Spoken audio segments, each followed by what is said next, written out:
Hi, welcome to SorWil Solutions, where we talk about what's going on in our community. I'm Joe Wilson, CEO of SorWil Technology Solutions, and today our special guest is Chris CP1 Pierce. Thanks for being on, Chris. Thanks for having me, Joe.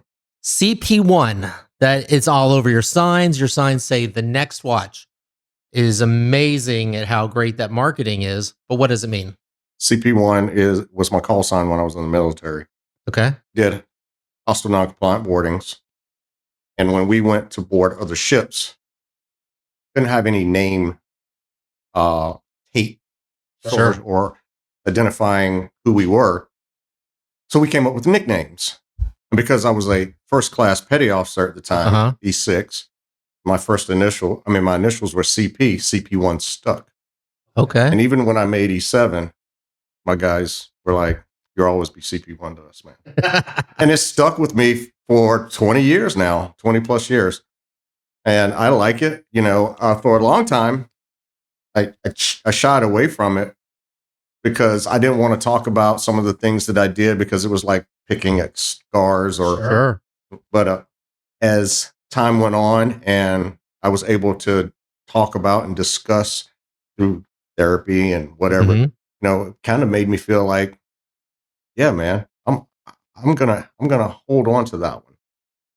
You are a real life superhero. I don't know for about some of the stuff that you've done in the military. We're in Rotary together. That's where I first got to know you. Let's just, let's unpack that a little bit. You were in the military. Why don't you just talk to us about how you got to Lansing and some of the things that you've done? Sure.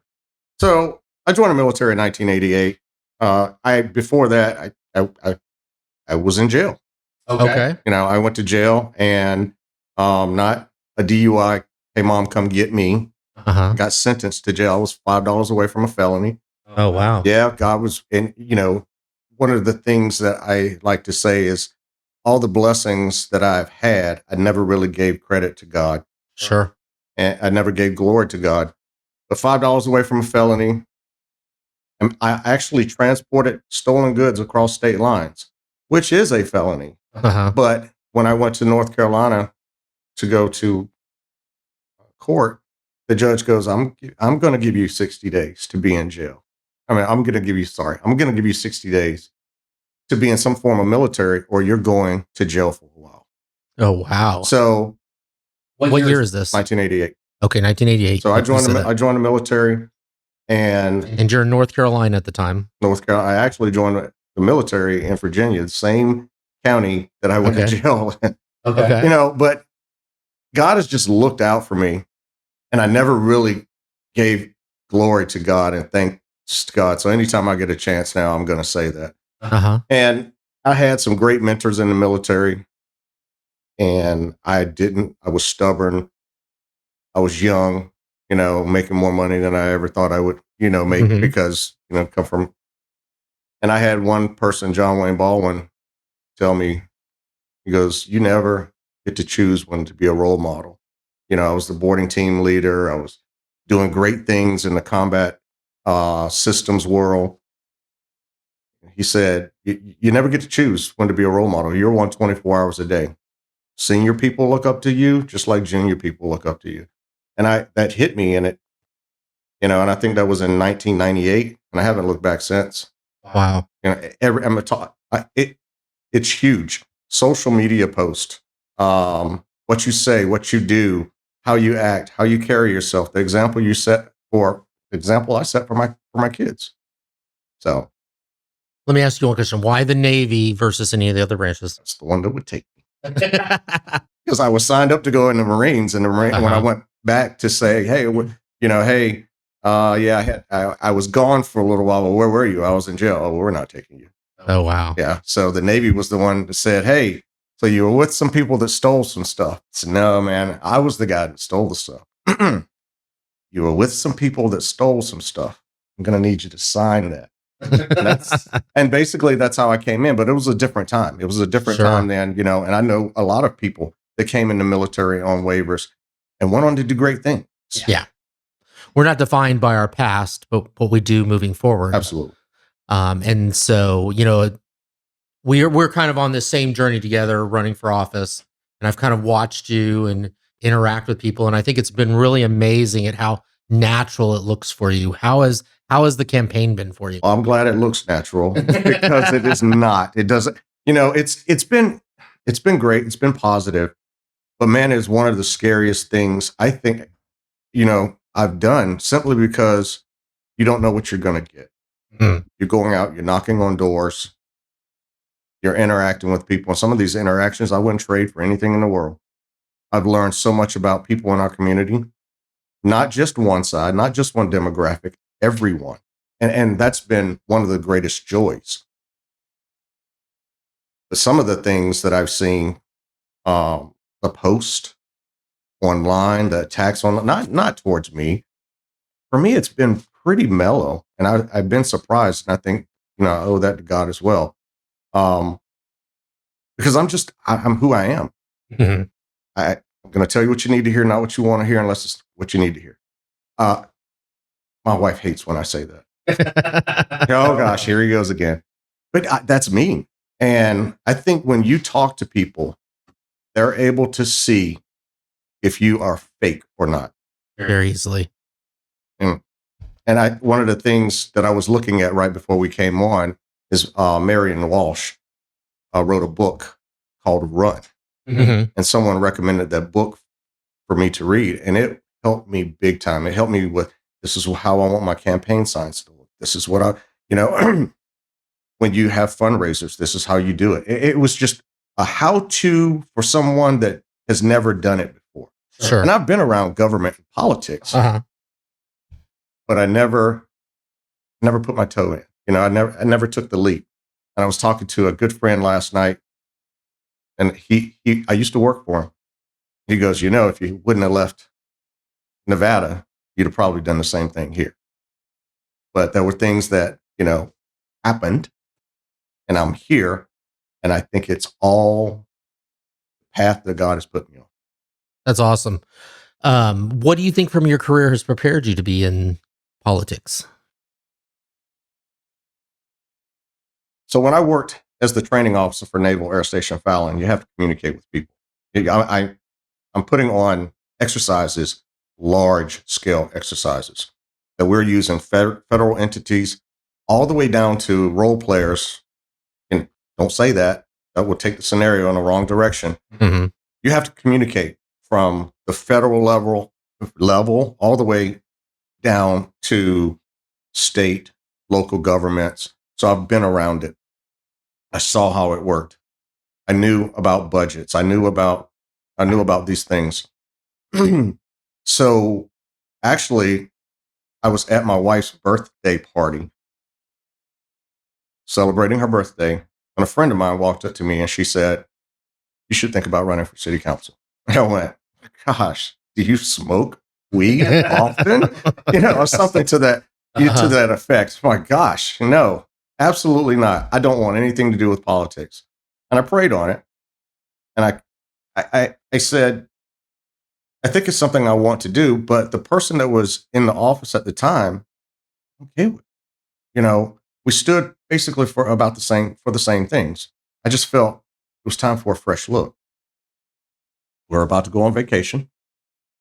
And I told my wife, I said, I can't go on vacation and feel comfortable the entire time without talking to him. So I went in and I knocked on his door, and I said, I'm the guy that put my name in to run against you. I said, I'm not going to badmouth you. I'm not going to talk smack. That's not who I am. So we believe in the same things. I would just like to take the next watch. And that's where that came from.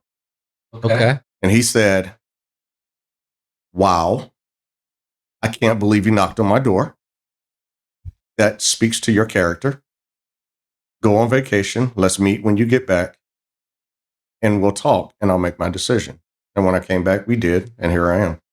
Wow. And when he stood up at one of the meetings and said, I want you all to know I'm stepping down because of X reasons, mm-hmm.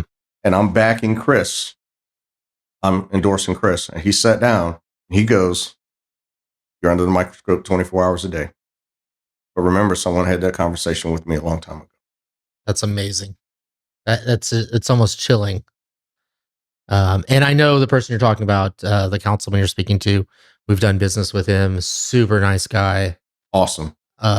Great character. He's going through some issues right now, and dropping out was a little unexpected. And I'll be honest, even knowing you from Rotary, when I heard CP1 was running, I'm like, what?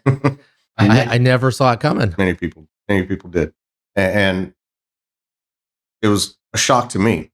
But when we sat down and we started talking after I got back from vacation, I felt like this is definitely the road I'm supposed to be on. And, I've seen procedures and policies that are supposed to be in place to protect people and help people fail. Now I get to be that voice to stand up and make sure that we're there for the people. The Lansing City Council is essentially nonpartisan. Correct. But you have strong conservative ties. I do. How does that play into your decision making, and what do you say to those people you're representing that may not be conservatives?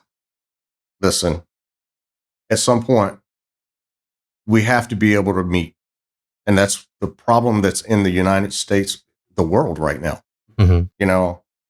We watched a man get assassinated for talking, and then I saw people in uniform celebrating his assassination. That's disappointing. That hurt, man. And I'm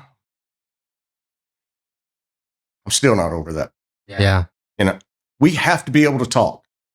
And the signs, my political signs that you see, are not just in conservative yards. They're everywhere.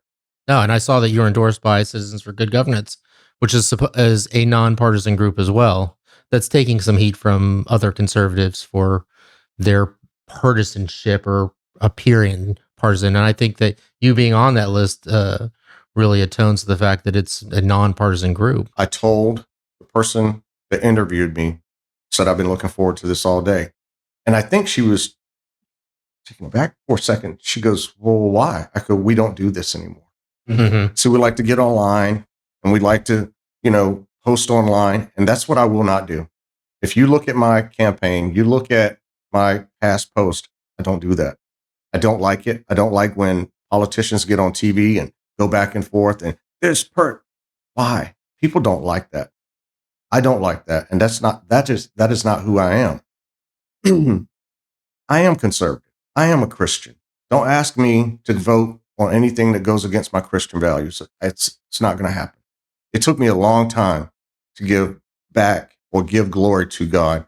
And I just became a Catholic this past Easter, and it took me 2 years. I didn't know you just didn't walk into the Catholic Church and be like, I'm here. What's up? How you doing? I'm ready to join. No. I was married, so my marriages had to be annulled. And it took 2 years. And about the 1.5 year mark, I was listening to a podcast from Megyn Kelly. And she said, I just went to another church, because she went through the same process. And it was at that point where I went, there is no other church for me. My kids and my wife belong to this church. No matter the outcome, I will be here. And when I just gave it to God, it worked out. And there were many times where I was going through OCIA, the process of, becoming Catholic. And I just teared up because I wish I would have done it so much sooner. That's amazing. I agree with you that we have to maintain, and I'm running for this race independent. In the past, I've been United Kansas. I have some struggles with our conservative party here, and I haven't been shy to talk about it. I wrote the editorial recently about how we need to be more concerned about the people over the party. And I stand by that because I think that it should be about the people we represent and not necessarily about dogma that's been around. And depending on who you talk to, that dogma can move around and morph into different things. When we talk about the important things and talk about the people and the issues, we get to the core of what people really need help with. And I think one of the big issues that I was a little disappointed with in our Kansas government this last year is the fact that we haven't resolved the property tax issue, which is why those individuals were all voted into office with this understanding they were going to do that. What are some of your top priorities for Lansing if you get elected? Property taxes. Everyone I'm talking to knocking doors are tired of their property taxes going through the roof. We're literally taxing people out of their homes. How do we mitigate that? I just went to a Kansas Department of Transportation meeting last week where we learned that the K5 project, McIntyre to 435, is on the board. That will change things. That's a straight shot to 435, and also the upgrades to McIntyre and K7. There were some other projects as well. I'm happy to be a part of that. Now, you're talking about bringing businesses in, and I've met with so many people. When I first started running, I've met with emergency management, police chief, fire chief, city administrator, economic development, LCDC. And when I met with LCDC, so one of the biggest hurdles is K7. You get going, stoplight. Oh, you get going, stoplight. No business is going to go, I'll take a chance and come to Leavenworth County with that being a factor. I think the K5 project, the 435 and I think that solves a lot of problems. And I've heard people say, oh man, they've been working on that for years. I think it's more becoming a reality now than it has ever. So that you bring businesses in and easy on the tax abatements. KCKCC is another one that will bring businesses in. I think we begin to lower property taxes. It's not going to be done overnight. It takes time, and it takes all of us on the city council working together as a team and for the greater good of the people. Mm-hmm. And I understand, listen, man, I want to comment on something that you said about people and not seeing eye to eye. That's going to happen. And I could have chose to do independent or that's my conservative values are my conservative values. And you know what? Even though the Conservative Party might have his hiccups, mm-hmm. I see us working very well together to make sure that we are driving Lansing in the direction that we need to drive it into. Now, that being said, it's a nonpartisan position, and you try to keep, you're there for the people and making sure that you're making decisions that's best for the people. Because if you don't, they have the choice to vote you out. Sure. Now, and I'm not in. It's still a crapshoot of, voters have to go out and vote. And if they don't, stranger things could happen. That's true. And with 7 days to the election, this being a non-presidential year, typically has the lowest turnout. 20% or less will decide the future for Leavenworth and Lansing. Absolutely. Both in the school board race, the water board race, and obviously the city commission, city council. And that's disappointing. But I think voters are tired of politics. And it seems like every year there's something else that comes up. And until you get to a major election, people don't feel as invested. And they should, because the people they vote for now are going to be determining our future until that next election. I was told that they feel like their voices don't matter anymore. I've talked to a number of people who say that same thing. And they're tired of the infighting, and they're tired of the mudslinging, and they're tired of being told what to think, and they're tired of misinformation, things that both parties are guilty of. Mm-hmm. I agree. And so, as an independent, I feel like I could stay out of that. At some point, I'll have to make a decision for my future on that. But as of right now, being in a nonpartisan position, it seemed like the easiest option for me, and probably the best option, because I do have a little bit of heartburn with things that I've seen and in the way I've been treated in the past. That being said, the last 7 years, Lansing has had 4 building permits. We've seen very little growth in Lansing. We've seen 2 RHIDs get voted down by the commission. So it almost feels like there's no support for Lansing in the county. We've seen Tonganoxie use RHIDs. We've seen RHIDs used elsewhere. No, Leavenworth is looking at using a RHID, and I think you just did have one RHID pass. Monroe Manor. How do you grow Lansing if you're not going to get any help? So Monroe Manor, if/when I get elected, I'll be paying very close attention to that. Mm-hmm. The problem with RHIDs, which I am not a fan of. Okay. And I say that because once the government starts getting involved and giving tax breaks, and you open the door for everybody to come in and start doing it. So what I would recommend right now is we pause and take a look and see how this one works out. Okay. 6 years, 100%, possibly 100% of the money comes back to the county, divided as needed. That's a lot better than the 20 years that McIntyre was proposing. 20 years until they're all sold. Look at our healthcare. Government gets involved in healthcare, prices go through the roof. You just have to be careful. It's a slippery slope. And the Monroe Manor that was proposed seemed to be the best out of all of them, though some people felt that it was the one they wanted the least. It's okay. It's in my ward. It would be in my ward if I'm elected. Mm-hmm. I am going to pay extremely close attention to this project.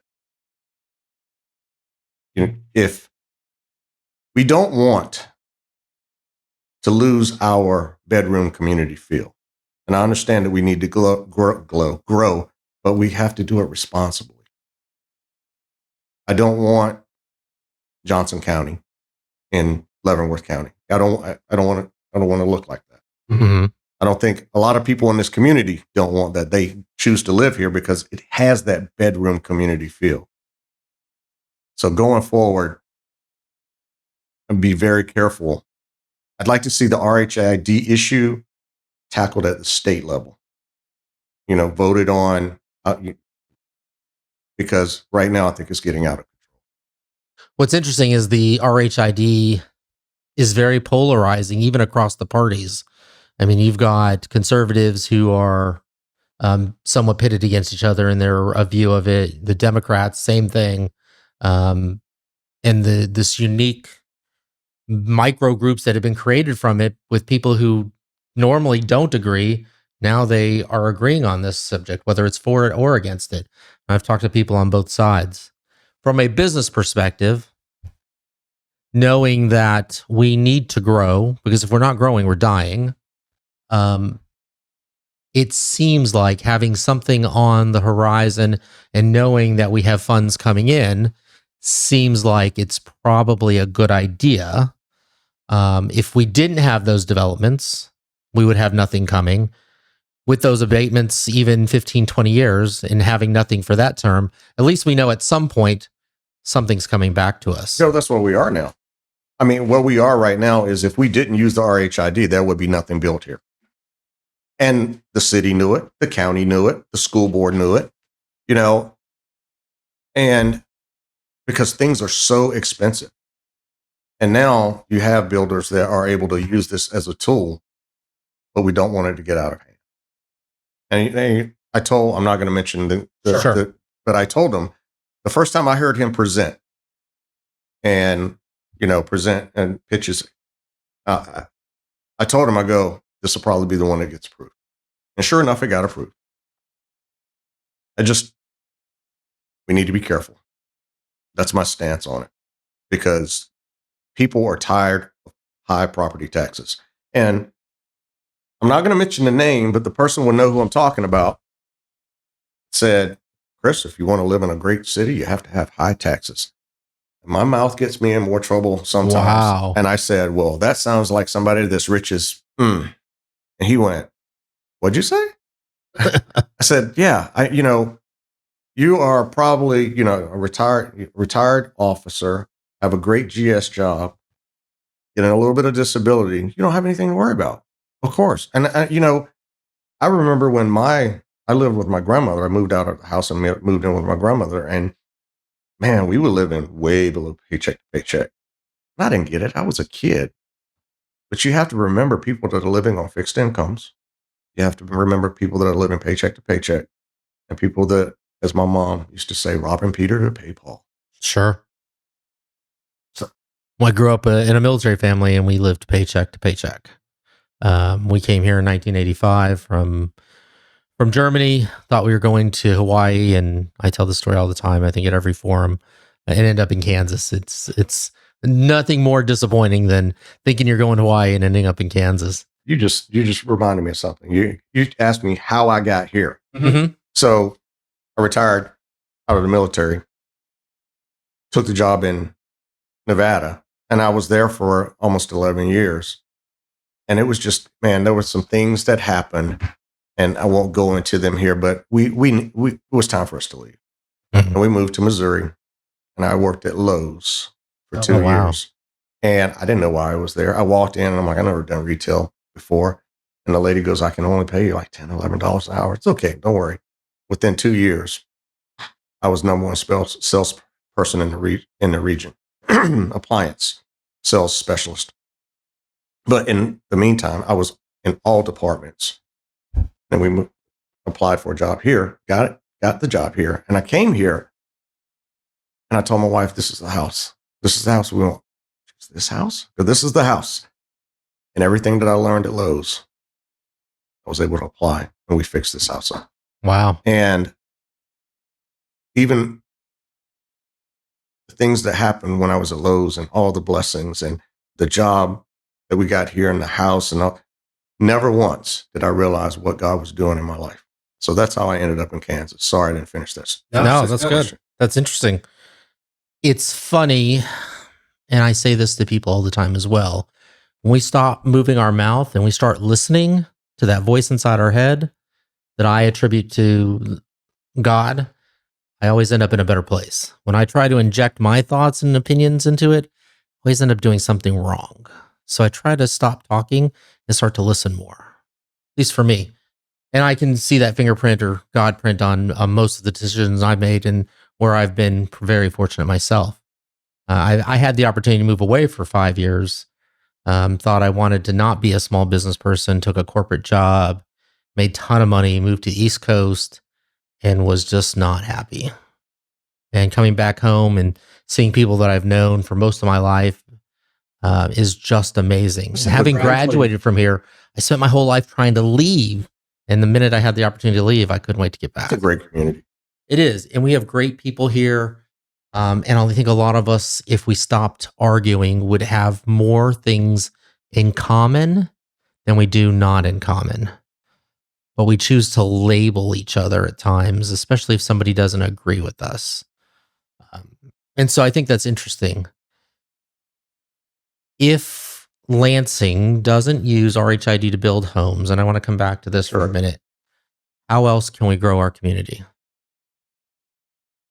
The K5 project to 435, straight shot,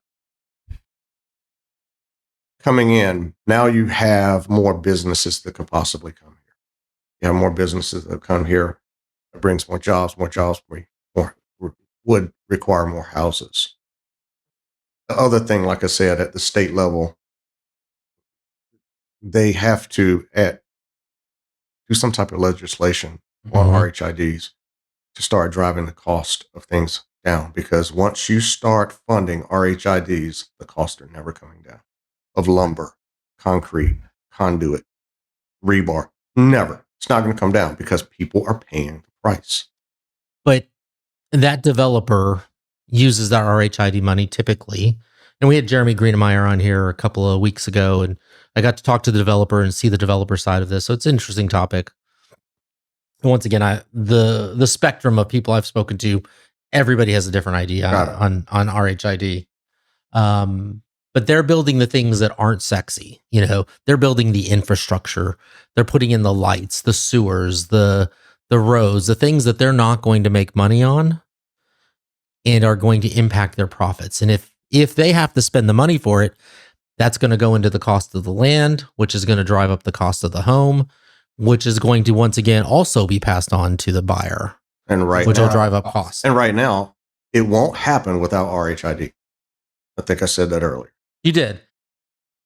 So it seems like the choices are the houses don't happen or that they're super expensive if they do. They would be crazy expensive if they do. Okay. Moving on. Where do you see Lansing in the next 5 years from a growth perspective? If you guys have a comprehensive plan that you were to drive, what would it look like? Well, once again, I'll be watching Monroe Manor. And I would like to see what the revenue looks like from that. I want to see these houses sold, not rented. I want to make sure that it's well maintained.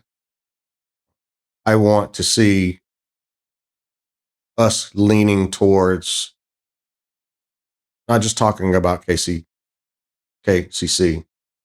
What are we going to do to make it happen? Because I would like to see that come, because I know it brings a lot of things with it. Sure. In addition to that, I'd like to see them partner with the high school to get these students more ready to enter the workforce once they graduate. Because I think that's a huge problem right now.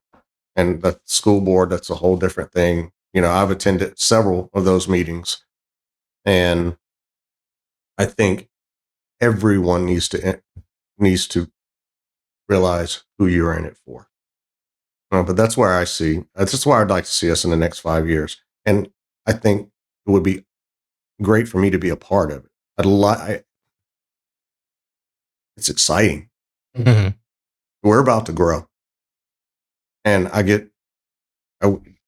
I get elected, it will be a part of this decision-making process. So I listened to your podcast with Chase Spears. Once again, it was a great podcast. It was a long one, but it was a really good one. You talk a lot about the homeschool life. The thug life. The thug life. I think that's exactly what you referred it to. He said, welcome to the thug life, baby. Yeah. If you're homeschooling, how does that take into your views of what we should be doing in public school as an elected official? Listen, man, you get one chance to raise your children. You have children. One chance. You get one chance to raise your children. I'm not going to question anybody that chooses to homeschool or send their kids to public school. You know, we know what we're teaching our kids. Our dinner table, breakfast, whatever, dining room table turns into a schoolroom every day. Well, they were there when I left. You know, and having homeschool kids, my daughter walked onto Lansing's basketball team last year and got bullied. You're not going to make the team. You suck. You know, not only did she make the team, she made the starting point guard position for the C team. So, and I mean, she didn't tell me that she was getting bullied until like 3 games before the end of the season. I was like, why didn't you tell me? She goes, Dad, I can handle this, you know. But I will tell you, I feel like my kids are so much smarter than I was at their age. And someone said, no, the technology is better. Well, I don't know. That's kind of a beg to differ type of moment. But kids need to stay focused and remember what they're in school for. Parents of kids need to know what their kids are learning and being focused on the end result, which is graduating, becoming a successful person to enter the workforce. Because right now, I don't think we're there. And, you know, when we first started homeschooling, I'm like, we're going to be those weird homeschool parents, and you know, and we fell in love with it, man. You know, and we're part of a co-op. They have interactions with other kids, and I have to catch them every once in a while. I'm like, you can't correct everybody, you know,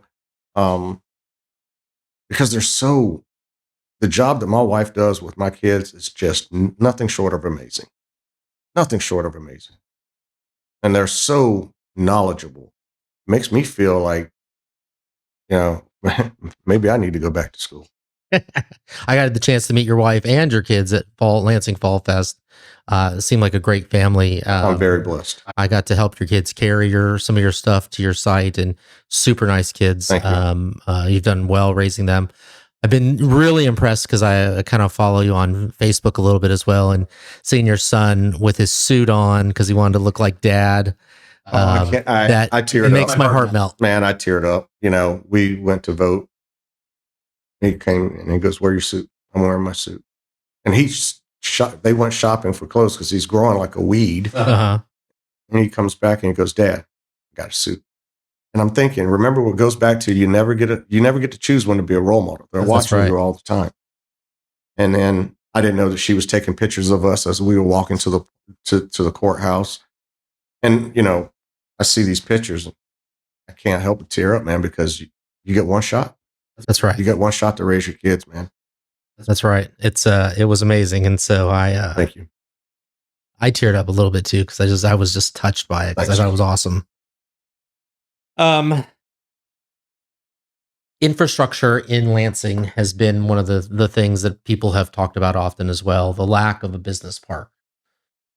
In fact, I think the way I hear the story is the second business park in Leavenworth was originally supposed to go to Lansing, and there was some difficulty over the cost, and Lansing, I think, opted out. Do you think Lansing needs its own business park? Is there benefit there? Can't answer that. Right. I haven't done enough homework on it. Okay. I know that we have a Leavenworth Business Park that is empty. Yes, we do. And, what are we going to do to bring business here?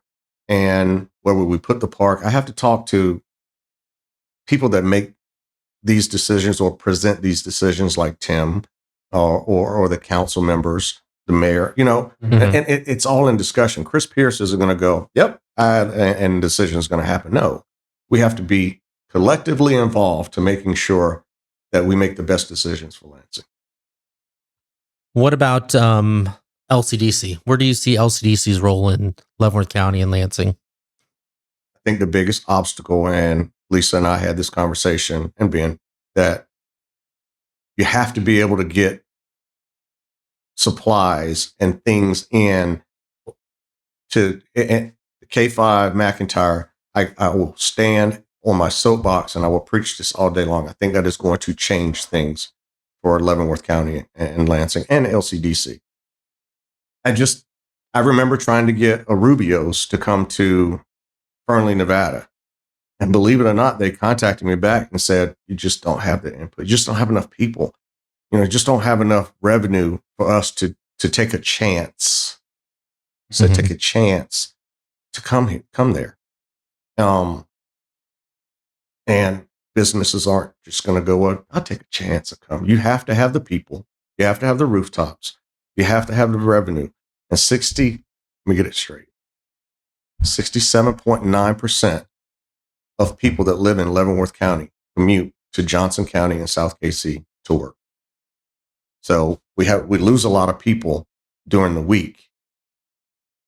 We need something. We need more stuff here. You look at the Leavenworth. What is it called? The where Ace was. The plaza? Yeah. We were just talking about that yesterday when I was on. I forgot where we were going. But we were on our way towards the post, and we were like, "This, we got to do something about this." Not me, but I mean, as the county, because you don't remember when that was a thing, do you? No, and here's the thing: I've only been here since 2022. Okay, and does that mean I don't have ideas and I don't have dreams of the place that we decided to call home? I do. I remember seeing a comment that said somebody, well, they've only been here 10 years. I think that's one of the problems in politics. You get people that get stagnant. You get people that stay there so long that they forget the vision. They forget, and that sometimes it's great to have somebody that comes in that has traveled the world, have seen things, and knows, I don't want that for this. I don't want that. I don't want that here. And then you see things, you're like, why isn't that here? Let's work and see if we can't do that. Let's, like the KCKCC, bring other things, and let's talk about a business park. Let's talk about, things. And I said, one thing of Monroe Manor, they didn't want to lose the trail. I walk that trail all the time. What about lighting that trail so you can walk it all, well, my wife goes, well, that's taxpayers' dollars. But look at the big picture. You have people come to the neighborhood and go, who would live here? I love this place. Is the juice worth the squeeze? So that's an interesting question. Is the juice worth the squeeze? How do you decide, or how does the council decide when a project like that is worth the squeeze? You talk to the people. Mm-hmm. You talk to the people, and some people tell me, I don't want to lose where my view. I don't want to lose. I don't want these houses going in next to me. But I will tell you, I had people tell me that live on Pebble Beach, a person that lives on Pebble Beach, it's a dead end street. Mm-hmm. I knew when I bought the house that this was coming. We need the growth in our city. And then people right around the corner, oh, we need this. Now let's build the city. Let's grow the city because they're tired of paying high property taxes. But remember why you were elected. It's not my seat. It's not Chris Pierce's seat. It's not Chris Pierce's decision. It's not anybody on, you have to listen to, you're the voice for them. I think people forget that. But how do you balance being the voice for those who agree with you as well as those who don't? It's hard. I'm not going to lie. It's hard. And sometimes you have to make hard decisions. You have to have hard talks. I'm okay with that. I'm that guy that's okay with having hard talks. And my son can attest to that. I had a hard talk with him not too long ago about, we like to shoot. And I said, I will say stuff that will upset people because I will tell them the truth. I said, I might be attacked. So worst case scenario, look what just happened to Charlie Kirk. I said, you're never to pick up a gun and shoot someone in retaliation, or you're never to pick up a gun and assassinate somebody because you don't believe what they believe. Dad, why would you say that? You know me better than that. I don't know if Tyler Robertson's dad had that conversation with his son, because that's a hard conversation. If I can have that conversation with my son, I can have a conversation with anyone. That's fair. What would you describe as your leadership style when it comes to decision making? Oh, man, here we go. So, Myers-Briggs. Oh. So, okay. Dude, I was in college, starting off college when I took this. I don't remember. I had somebody walk up to me at a meeting and go, what's your Myers-Briggs score? I don't know. Well, I just like to know the people I'm possibly going to be working with. So I went back in the back, pulled it up, and I took it. ENTJ. ENTJ. Commander. Don't waste my time. My time is valuable. I'm here to look at business and take care of business. I will tell you what you need to hear, not what you want to hear. Sometimes that can be a blessing and a curse. Because of people, I've had people say, who does he think he is? I solve problems, man. And you want somebody on city council that's willing to solve problems, to figure out, okay, it's easy to say, here's a problem. It's another thing to go, okay, got it. Let's talk about the solution.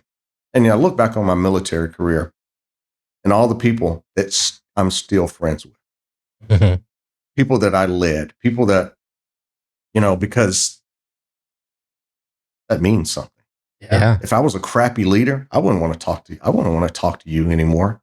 As soon as you left, man, I'm glad this guy's gone. I'm friends with a lot of people I served with.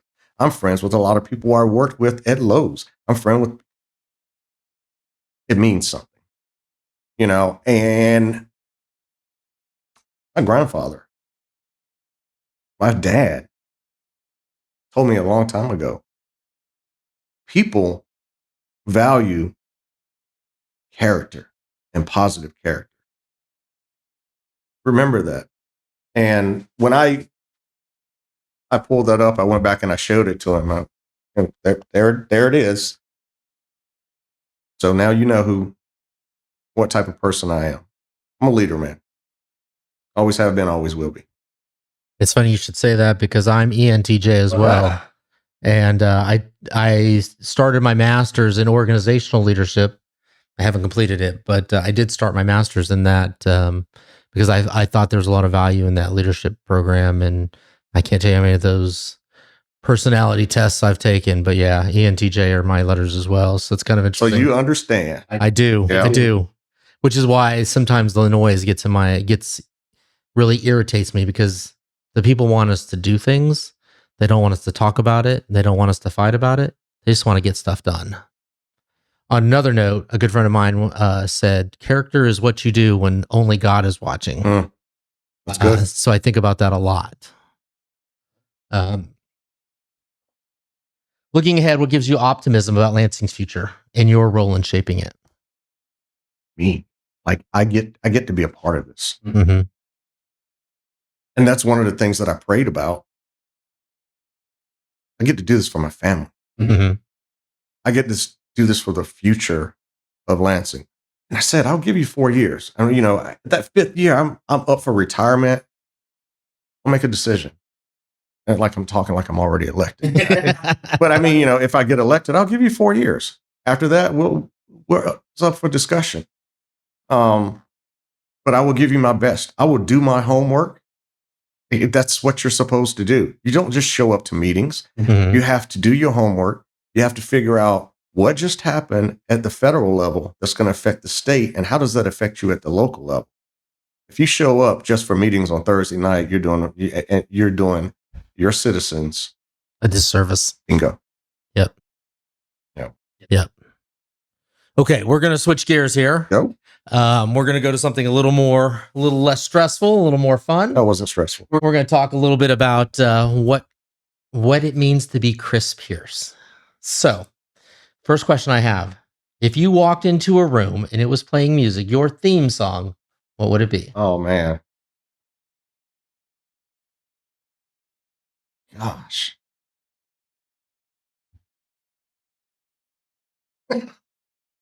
Man, why does Another One Bites the Dust come to mind? But that's what comes to mind right now. Another One Bites the Dust.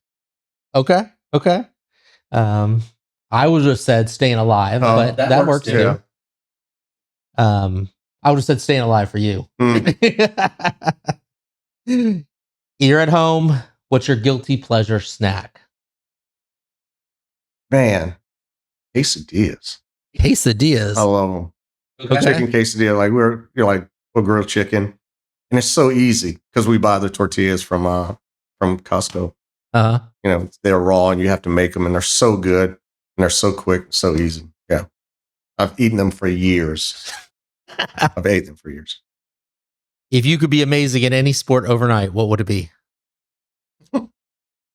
Man, I've always wanted to be great at basketball, but the height just didn't. The height just wasn't there. If you were going to be a superhero for a day, who would it be? Captain America. That's a cheesy answer, but that's good. Yeah. What's the most used app on your phone? Facebook. Okay. If you could have dinner anywhere in the world and you could go there in one night, where would it be? Dinner anywhere in the world.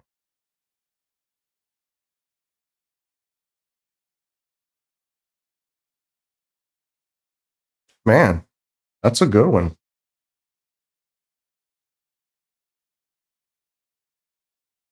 I would probably want to go have dinner with my family. Where? North Carolina. Okay. Because, and I had to think about that, because you could say Rome, you could say Paris, you could say, family's not, my mom and dad are still around. You don't know how much longer that's going to be. That's right. So that's right. I want to spend the quality time. Tell a little story there, because you kind of made me think about this. My dad died in 2015, and before he died, that year before, I made it a point that on Friday mornings I would go over there and have breakfast with him and my mom, because it was only the three of us when I was growing up. But he would always make what he called German pancakes. They were basically very thin crepes. They're basically crepes. And the day he died, the last thing he did was made breakfast for us. Man. And he died shortly after that. And bro, you chucking me up. Come on. I'm sorry. But so you talking about going to dinner with your parents? I just encourage you to, even if it's just a phone call, to make it a regular thing for them, and because you don't know when that last day comes. Right. We just talked about that this past week. I told Mackenzie she has a phone. Uh-huh. I said, they don't know our schedule. I said, call Mimi. So try to call her twice a week. Yeah, that's awesome. All right, I'm making the CP1 movie. Who plays you? Gosh, Denzel Washington. Denzel Washington. That's what I would pick too. Would you rather win free travel for a year or free food for a year? Oh, travel. Definitely. If you had a nickname, and we're not saying CP1, but you were with your friends from high school, college, whatever, what would they call you? Billy B. Billy B. All right, spill. Billy Bad. You know what? Oh, okay. Okay. What is the one thing you're always hyping up to your friends? Family. Okay. All right. And my family and my love. Let me back up. My faith, my love for my faith and family. Last thing. What is the best piece of advice you've ever gotten? You never, John Wayne Baldwin, that was his name, says you never get to choose when to be a role model. Nice. You're one 24 hours a day. Thank you so much for being on my podcast. And I've enjoyed it. We've been here with Chris CP1 Pierce. What a good guy. I'm super excited for you. I can't vote for you, but if I could, I would. Appreciate it. Great friend, great Rotarian. So if you have a chance to look him up, where can they find out information about your campaign? CP1 for Lansing City Council on Facebook. And if/when elected, that's where you will receive regular updates, because I don't feel like people should have to go to the meetings because people are busy. Sure. You'll be able to follow me there. Awesome. Thanks for being on the show. That's our edition of SorWil Solutions for this week.